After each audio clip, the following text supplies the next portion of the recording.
Hello everyone, welcome back to the lecture 3 revision of dual nature of radiation and matter. I hope आपने इससे पहले की चीज़ें बहुत अच्छे से रिवाइज कर ली होंगी। तो आज लेक्चर 3 का रिविज़न करने वाले हैं हम। लेक्चर 2 में हमने लास्ट साइड पर पढ़ा था कि रेडिएशन या जो प्रकाश है वो फोर्स लगाती है। वो फोर्स की वैल्यू कैसी होती है ये डिपेंड करती है कि वो लाइट किस सरफेस पर पड़ रही है। अगर वो सरफेस कम्प्लीटली रिफ्लेक्टिव है तो वहाँ पर फोर्स की वैल्यू हो जाती थी 2p/c, और अगर वो सरफेस कम्प्लीटली एब्जॉर्प्टिव है यानी सारी रेडिएशन, सारी लाइट, सारी प्रकाश को एब्जॉर्ब कर लेता है तो उसका फोर्स लग जाता है वहाँ पर p/c। ये आपको रिवीजन हो गया होगा। इसी फोर्स की आगे थोड़ी सी बात करेंगे हम ब्लैक बॉडी के ऊपर। ब्लैक बॉडी क्या होती है? जो सारी की सारी रेडिएशन या लाइट को अपने अंदर एब्जॉर्ब कर लेती है, समा लेती है, राइट।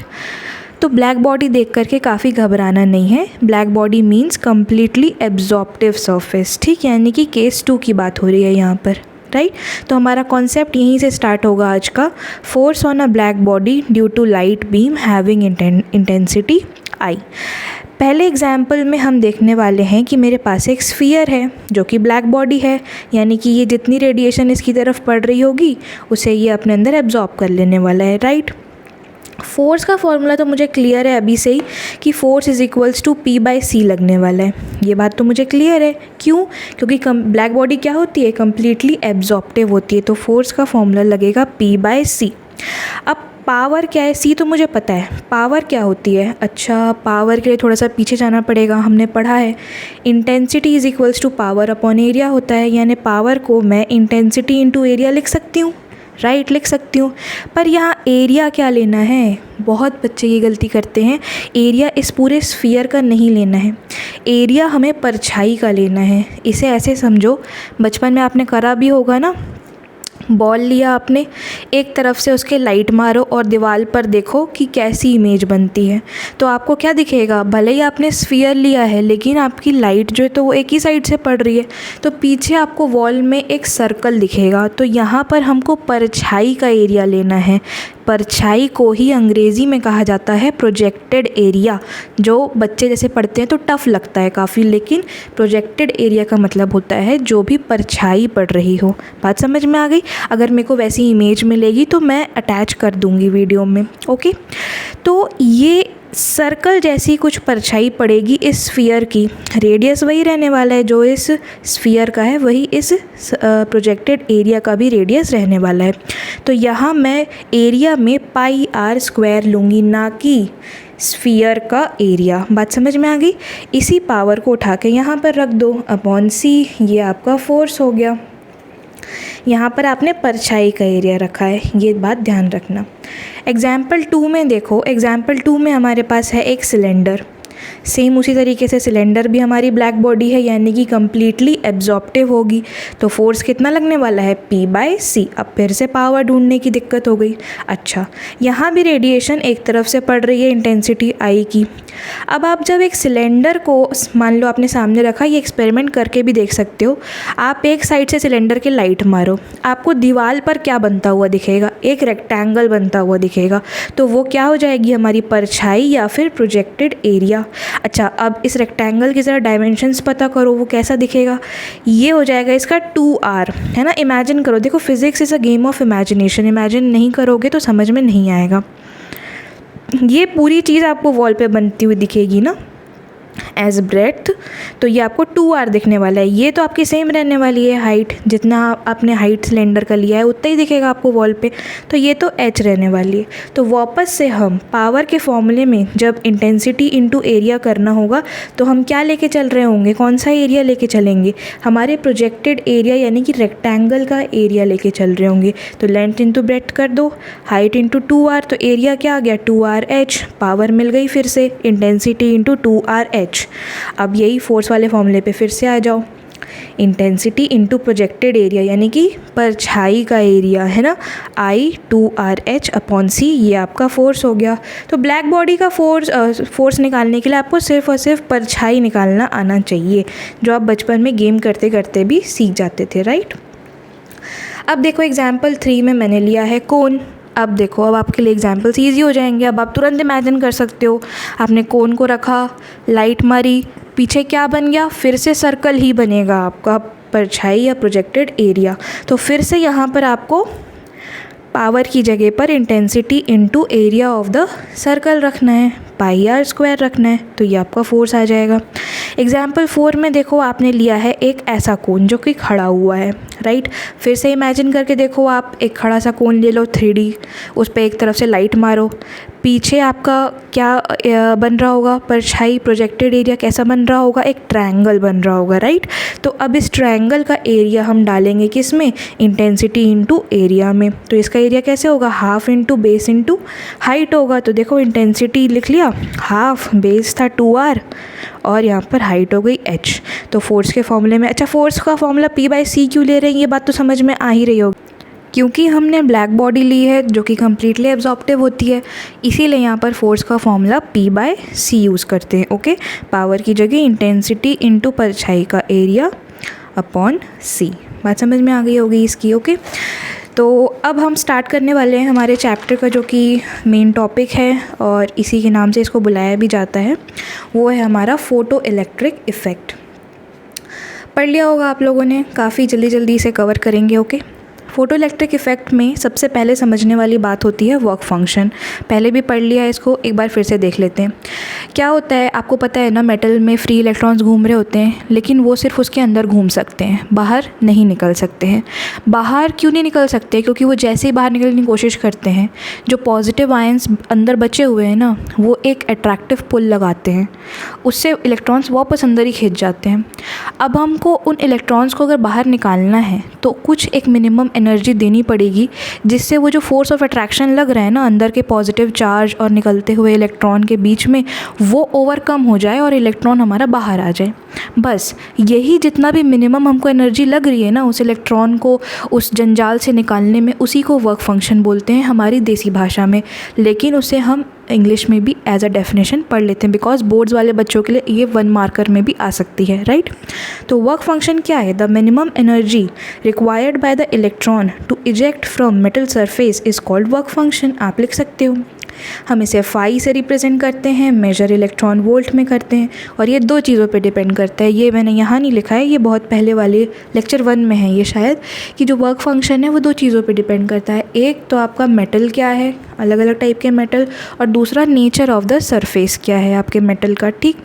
एनसीईआरटी के टेबल के अकॉर्डिंग प्लैटिनम का सबसे ज़्यादा वर्क फंक्शन होता है, यानी कि बहुत ज़्यादा एनर्जी दोगे तब जाके आपका इलेक्ट्रॉन निकलेगा, और सीजियम का सबसे कम वर्क फंक्शन होता है, काफ़ी कम एनर्जी में उसका इलेक्ट्रॉन निकल जाता है। बात समझ में आ गई। तो एक हल्का सा रिप्रेजेंटेशन देखो यहाँ पर, ये रहा आपका मेटालिक सरफेस, ये रहा आपका इलेक्ट्रॉन, लाइट यानी कि फोटोन आया और फोटो इलेक्ट्रॉन निकल गया। लेकिन फोटो इलेक्ट्रॉन तभी निकलेगा जब लाइट की एनर्जी इसकी डिमांडेड एनर्जी से ज़्यादा होगी, यानी कि फोटोन की ऊर्जा आपके वर्क फंक्शन से ज़्यादा होगी, तभी तो इसे निकाल के लेके जा पाएगा ना। बात समझ में आ गई। अब यहाँ पर भी वर्क फंक्शन के काफ़ी इजी से फॉर्मूले हैं, जो आपने पहले पढ़ा था ना एनर्जी के लिए, h न्यू या hc/λ। बस वर्क फंक्शन क्या है, एनर्जी ही तो है, मिनिमम एनर्जी बोलते हैं ना इसको वर्क फंक्शन को, तो अलग क्यों समझ रहे हो। इसका भी फॉर्मूला वैसे ही बन जाएगा, h म्यू नॉट या फिर hc/λ0। म्यू और लैम्डा नहीं, म्यू नॉट या लैम्डा नॉट। म्यू नॉट को बोलते हैं थ्रेशोल्ड फ्रीक्वेंसी और लैम्डा नॉट को बोलते हैं थ्रेशोल्ड वेवलेंथ। बात समझ में आ गई। सेम वही एनर्जी का जो फॉर्मूला हमने इलेक्ट्रॉन वोल्ट में कन्वर्ट करते समय पढ़ा था, वही सेम यहाँ पर भी है। देखो 12400 इलेक्ट्रॉन वोल्ट जब लैम्डा हमारा थ्रेशोल्ड किस में होगा, एंगस्ट्रॉम में। 1240 इलेक्ट्रॉन वोल्ट जब लैम्डा हमारा किस में होगा, नैनोमीटर में। या 4.1 इंटू 10⁻⁻15 इंटू ये आपकी थ्रेशोल्ड फ्रिक्वेंसी है इलेक्ट्रॉन वोल्ट, ये जब आपको फ्रिक्वेंसी दी हुई होगी हर्ट्ज़ में। बात समझ में आ गई। तो यही 2 फॉर्मूले हैं, हाईलाइट कर दिया है मैंने, यही ध्यान में रखना है आपको। अब 2 कॉन्सेप्ट्स हैं, काफ़ी ध्यान से समझना है इसको, बहुत इंपॉर्टेंट है फोटो इलेक्ट्रिक इफेक्ट के लिए। पहला तो बहुत इजी सा है कि मान लो डिमांड है 2 इलेक्ट्रॉन वोल्ट की मेटल की, कि 2 इलेक्ट्रॉन वोल्ट भाई लगेंगे फोर्स ऑफ अट्रैक्शन को ओवरकम करने में, तभी हम इलेक्ट्रॉन को छोड़ेंगे बाहर निकलने के लिए। आया एक फोटोन, उसकी एनर्जी लेकिन 1.5 इलेक्ट्रॉन वोल्ट ही थी, तो क्या उसमें इतना कैपेबिलिटी है कि वो इलेक्ट्रॉन को निकलवा पाएगा? नहीं निकलवा पाएगा। सेकेंड केस देखो, मान लो मैंने 2 फोटोन भेजे, एक इलेक्ट्रॉन यहीं से निकलवाना है मुझे, मैंने 2 फोटोन भेज दिए 1.5 के, तो टोटल मिला के 3 हो गया। क्या तब इलेक्ट्रॉन निकलेगा? नहीं निकलेगा, क्योंकि photo electric effect is highly 1-to-1 interactive effect. मतलब एक फोटोन से एक इलेक्ट्रॉन ही निकलेगा, ऐसा नहीं होगा कि 2 फोटोन आएंगे 1 इलेक्ट्रॉन निकलेगा, ऐसा नहीं। एक पति की एक ही पत्नी, वैसे ही एक फोटोन का एक ही इलेक्ट्रॉन, समझ गए होगे। तो ये दोनों चीज़ें काफ़ी इंपॉर्टेंट थी। अब थोड़ा सा इस फॉर्मूले के ऊपर गौर करते हैं और देखते हैं इस फॉर्मूले में क्या चीज़ समझने लायक है। अगर आपको थोड़ा सा भी मैथ्स पता है तो आपको इन्वर्स रेशियो, इन्वर्स रिलेशन और डायरेक्ट रिलेशन समझ में आता होगा, है ना। किसी का प्रोपोर्शनैलिटी अगर यहीं पर लिखा है आमने सामने, तो वो डायरेक्टली प्रोपोर्शनल होते हैं एक दूसरे के, और अगर कोई चीज़ इन्वर्सली प्रोपोर्शनल है, डिनोमिनेटर में है, तो वो दोनों चीज़ें एक दूसरे के इन्वर्सली प्रोपोर्शनल होती हैं। बात समझ में आ गई। तो जो चीज़ें डायरेक्टली प्रोपोर्शनल हैं उसमें से एक भी बढ़ेगा तो दूसरा बढ़ेगा, वाइस वर्सा, और जो चीज़ें इन्वर्सली प्रोपोर्शनल है उसमें अगर एक बढ़ता है तो दूसरा घटता है, एंड वाइस वर्सा। बात समझ में आ गई। तो ये तो था आपका फाई यानी कि वर्क फंक्शन। ये किसके डायरेक्टली प्रोपोर्शनल है? फॉर्मूला के अकॉर्डिंग h न्यू नॉट यानी कि मिनिमम फ्रीक्वेंसी के, यानी कि मिनिमम फ्रीक्वेंसी बढ़ेगी तो आपकी मिनिमम एनर्जी भी बढ़ेगी। एनर्जी और फ्रीक्वेंसी डायरेक्ट रिलेशनशिप है। वहीं जो आपका लैम्डा नॉट है यानी कि मैक्सिमम वेवलेंथ है, ये आपके इन्वर्स रिलेशन में है। तो फोटो इलेक्ट्रिक इफ़ेक्ट करवाने के लिए हमको क्या करना पड़ेगा? ये एनर्जी ज़्यादा करनी है। अब ये एनर्जी ज़्यादा किन केसेस में होगी? ये डायरेक्ट है तो यानी कि हमको मिनिमम फ्रीक्वेंसी ज़्यादा लानी पड़ेगी, और ये इन्वर्स रिलेशन में है यानी कि मैक्सिमम वेवलेंथ हमको कम लेना पड़ेगा, तब जाके ओवरऑल इस मिनिमम एनर्जी को हम बढ़ा पाएंगे। तभी तो जो इलेक्ट्रॉन की डिमांड्स हैं उनको पूरा कर पाएंगे जब हमारी मिनिमम एनर्जी ज़्यादा होगी। बात समझ में आ गई। अब देखो, अगर आपके आने वाले फोटोन की एनर्जी फाई यानी वर्क फंक्शन से कम है तो ऑब्वियस सी बात है फ़ोटो इलेक्ट्रिक इफ़ेक्ट नहीं होगा। अगर आपके आने वाले इलेक्ट्रॉन की फ्रीक्वेंसी अगर कम है आपके थ्रेशोल्ड फ्रीक्वेंसी से, तो भी नहीं होगा। ज़्यादा है उस केस में हो जाएगा। ये दोनों चीज़ें इंपॉर्टेंट हैं क्योंकि वेवलेंथ में ये चीज़ उल्टी चलती है कि जो आपका लैम्डा है वो कम होना चाहिए आपके थ्रेशोल्ड वेवलेंथ से, क्योंकि थ्रेशोल्ड वेवलेंथ तो मैक्सिमम वेवलेंथ है ना, उससे नीचे नीचे ही अगर वेवलेंथ होगी तभी जाके फ़ोटो इलेक्ट्रिक इफ़ेक्ट होगा। अगर आपका आने वाला जो फोटोन है उसका वेवलेंथ ज़्यादा है थ्रेशोल्ड वेवलेंथ से, तो फोटो इलेक्ट्रिक इफ़ेक्ट नहीं होगा, वही इन्वर्स रिलेशन के कारण। बात समझ में आ गई। यहाँ लैम्डा नॉट को हम maximum wavelength above which no photo electric effect takes place ये भी बोल सकते हैं कि भाई ये तो मैक्सिमम है, इसके ऊपर नहीं हो पाएगा, सॉरी माफ़ करिए, ऐसी बात होती है। तो एनर्जी और फ्रीक्वेंसी ये दोनों तो एक जैसे चलते हैं, पर जो आपका वेवलेंथ है वो थोड़ा सा उल्टा चलता है। बात समझ में आ गई। अब ये कुछ क्वेश्चंस हैं जिनका लॉन्ग फॉर्मेट क्वेश्चन पता नहीं कहाँ पर है। एक्चुअली मैंने पूरा क्वेश्चन ना लिखने के बजाय जो भी दिया हुआ था वो लिख लिया था डायरेक्ट, तो ठीक है उसको भी समझ लेते हैं हम। इसमें दिया हुआ है आपका वर्क फंक्शन यानी डिमांड दी हुई है 2 इलेक्ट्रॉन वोल्ट। ठीक, आपको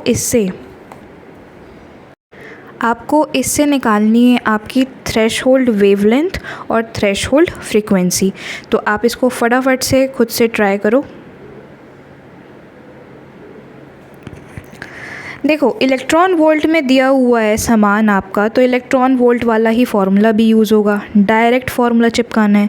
ये देखो मैं आपको दिखा भी देती हूँ, ये दिख रहा है येलो येलो वाला, यही सेम चीज़ें चिपकानी है यहाँ पर। ये देखो वर्क फंक्शन 12400 अपॉन आपका थ्रेशोल्ड वेवलेंथ, इलेक्ट्रॉन वोल्ट में आएगा आंसर। बस वैल्यूज़ पुट कर दो, आपका थ्रेशोल्ड वेवलेंथ आ जाएगा। किस में आएगा? एंगस्ट्रॉम में आएगा, बताया था ना मैंने। नेक्स्ट आपको ये म्यू नॉट निकालना है।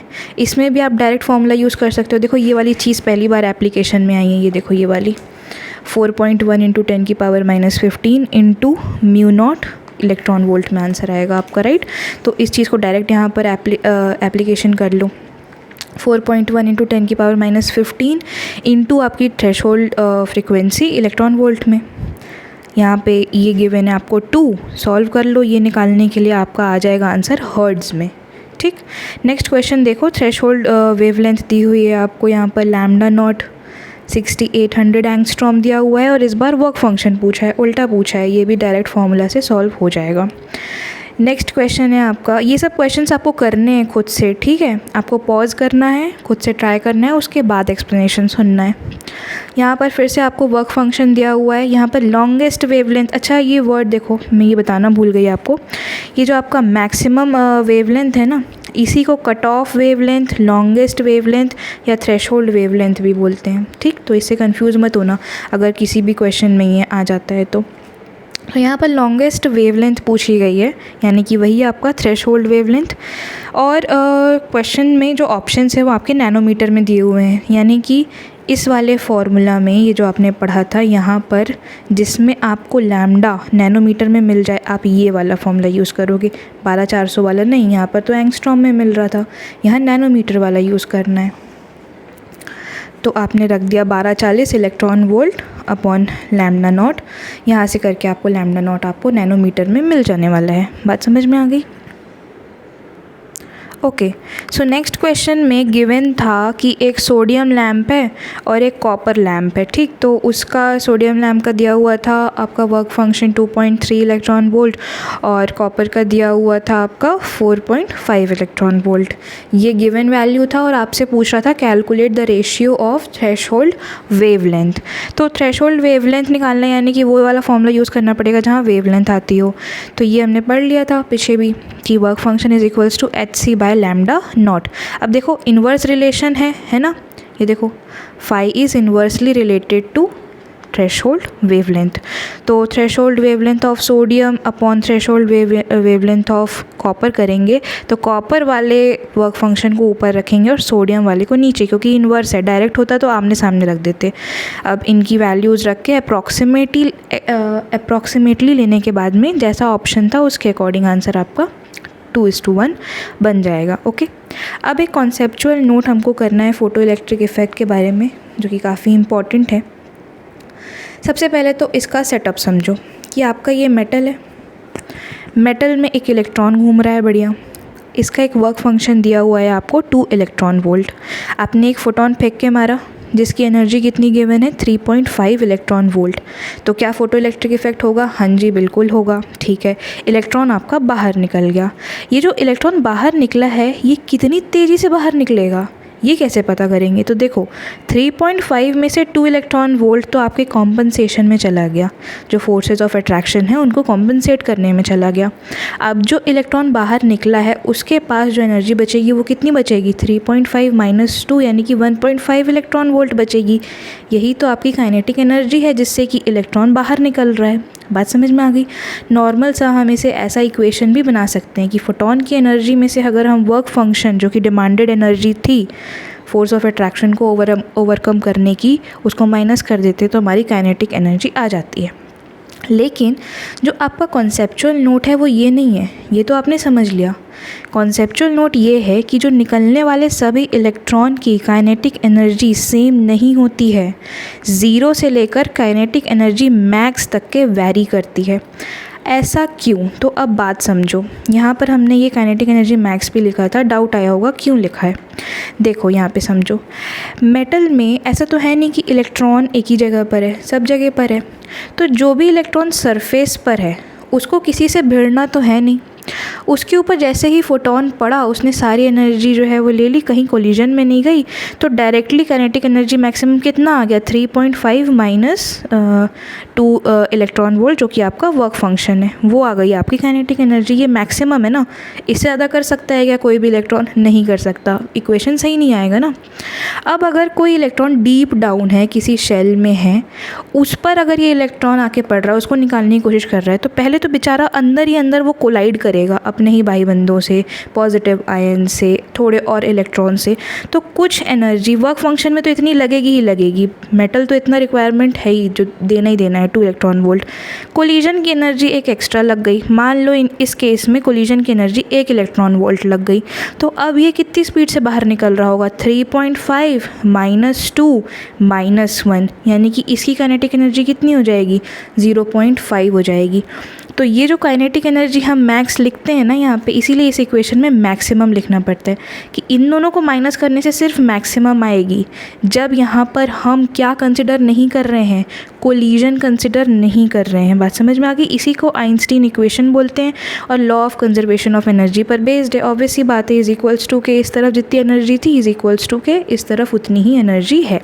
तो आपके इस लाइन का एक्सप्लेनेशन क्या हो जाएगा, ड्यू टू कोलिजन। इसको कंसिडर करोगे तो आपकी काइनेटिक एनर्जी मैक्सिमम से कम ही आएगी। सिर्फ सरफेस वाले इलेक्ट्रॉन्स हैं ना, वो ही काइनेटिक एनर्जी मैक्सिमम लेके भाग सकते हैं। बाकी अंदर वाले जितने हैं उन सब की वैल्यू क्या होगी, किसी की तो ज़ीरो भी हो जाएगी, इतनी ज़्यादा उसकी कोलिजन एनर्जी होगी क्योंकि, ठीक। तो ज़ीरो से लेके काइनेटिक एनर्जी मैक्स तक के आपका काइनेटिक एनर्जी हो सकती है। ठीक, ये समझ में आ गया। नेक्स्ट अब हम एक्सपेरिमेंटल सेटअप देखने वाले हैं जो कि लेनार्ड ने किया था एनसीईआरटी में। आई वुड डेफिनेटली रिकमेंड आप खुद से भी एनसीईआरटी पढ़ो, बट सारे पॉइंट्स इसमें कवर्ड हैं।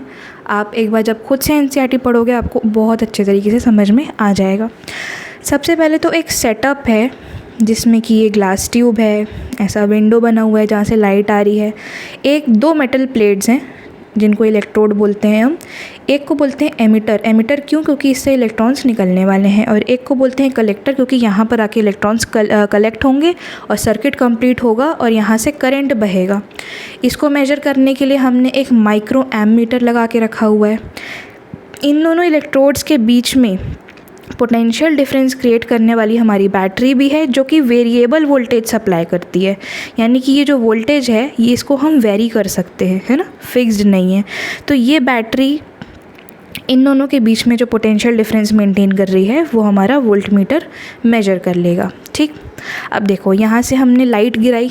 कौन सी लाइट गिराएंगे, जिसकी एनर्जी वर्क फंक्शन इस वाले यहाँ पे जो मेटल है उसके वर्क फंक्शन से ज़्यादा होगी, तभी तो यहाँ से इलेक्ट्रॉन इजेक्ट हो रहे हैं। देखो इलेक्ट्रॉन्स निकले कुछ कलेक्टर तक के पहुँच चुके हैं। अच्छा, यहाँ पर बैटरी पर चार्ज इस तरफ के टर्मिनल पे पॉजिटिव है, यानी कि कलेक्टर कैसे साइड पर है, पॉजिटिव साइड पर, और ये नेगेटिव है तो ये यहाँ पर एमिटर किस साइड पर हो गया, नेगेटिव साइड पर। तो इलेक्ट्रॉन्स तो वैसे भी कूद के पॉजिटिव की तरफ में जाते ही हैं। तो मान लो जब आपका बैटरी बंद भी है, यानी कि वोल्टेज सप्लाई आपका ज़ीरो है, तब भी कुछ इलेक्ट्रॉन्स ऐसे थे जो इतने ज़्यादा एनर्जेटिक थे जो खुद ही कलेक्टर के पास पहुंच जाते थे। बात समझ में आ गई? तो देखो फर्स्ट पॉइंट में वही चीज़ लिखी है कि जब अप्लाइड वोल्टेज ज़ीरो था, बैटरी बंद थी, some electrons with their own energy reach the collector, यानी कि थोड़ा बहुत करेंट यहाँ पर मेजर हो रहा होगा। सेकेंड केस में जब हम वोल्टेज को धीरे धीरे बढ़ाने लगेंगे तब क्या होगा, यहाँ पे पॉजिटिव चार्ज इंक्रीज़ होगा। अब पॉजिटिव चार्ज तो इलेक्ट्रॉन्स को खींचेगा ही, तो जो बेचारे सुस्त इलेक्ट्रॉन्स थे अब वो भी स्पीड में यहाँ पर आके कलेक्ट होने लग जाएंगे, यानी कि क्या हो रहा होगा, आपका करंट बढ़ रहा होगा। देखो वही चीज़ सेम लिखी हुई है, more electron are attracted towards the positive collector and more current, यानी कि करंट आपका बढ़ रहा है। एक केस ऐसा आएगा, अब देखो यहाँ इस एमिटर में जितने इलेक्ट्रॉन्स होंगे वो अगर निकल जाएं तो उसके बाद और इलेक्ट्रॉन्स कहाँ से लाओगे, अब तो ख़त्म हो गए हैं।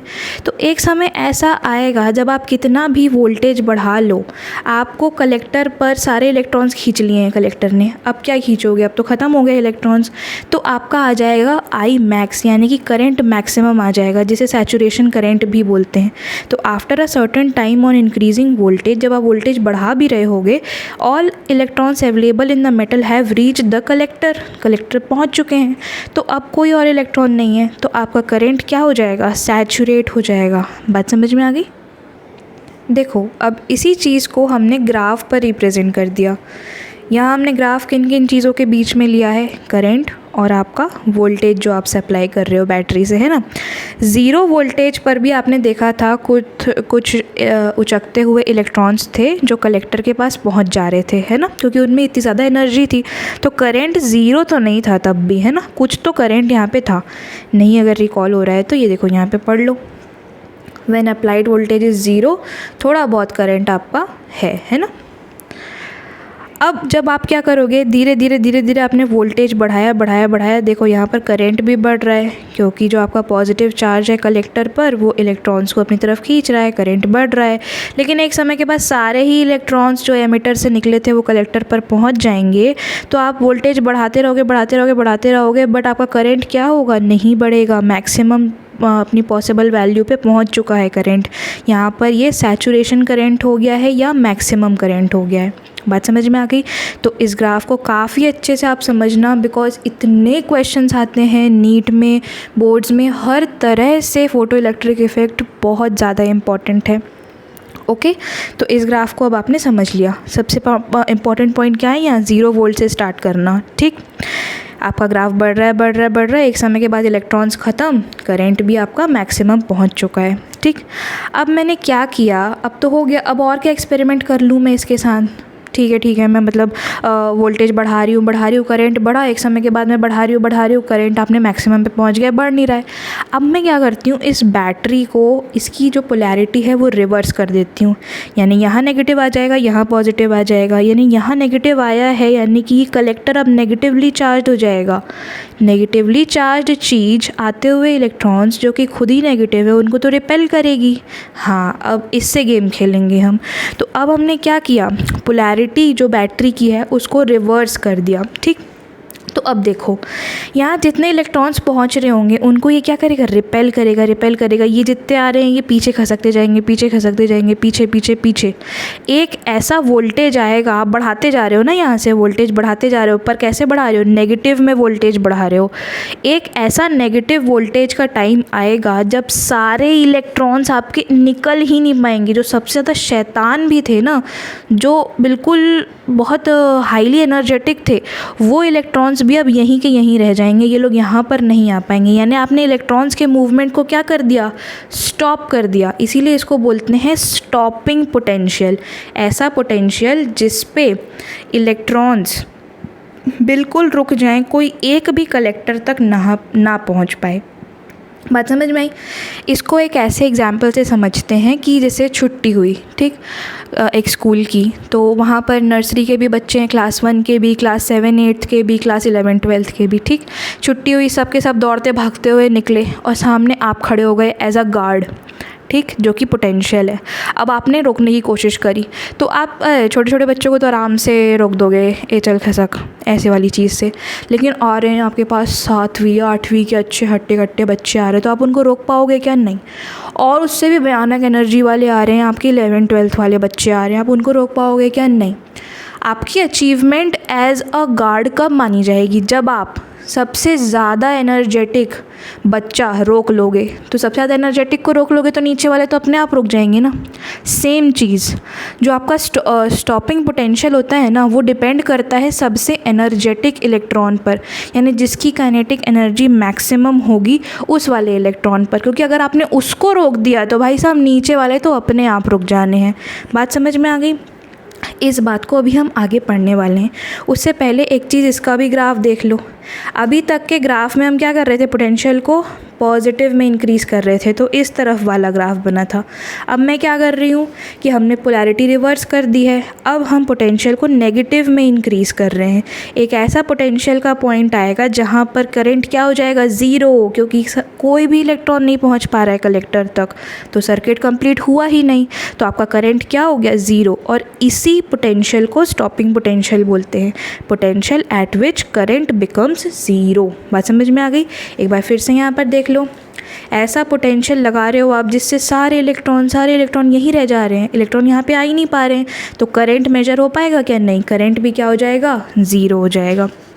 ठीक, अब जो इम्पोर्टेंट बात मैं आपको बोल रही थी वो ये है, जो कि एनसीईआरटी में लिखी हुई है, बहुत प्यारे शब्दों में लिखी हुई है कि the stopping potential is always related to maximum kinetic energy of the ejected electron.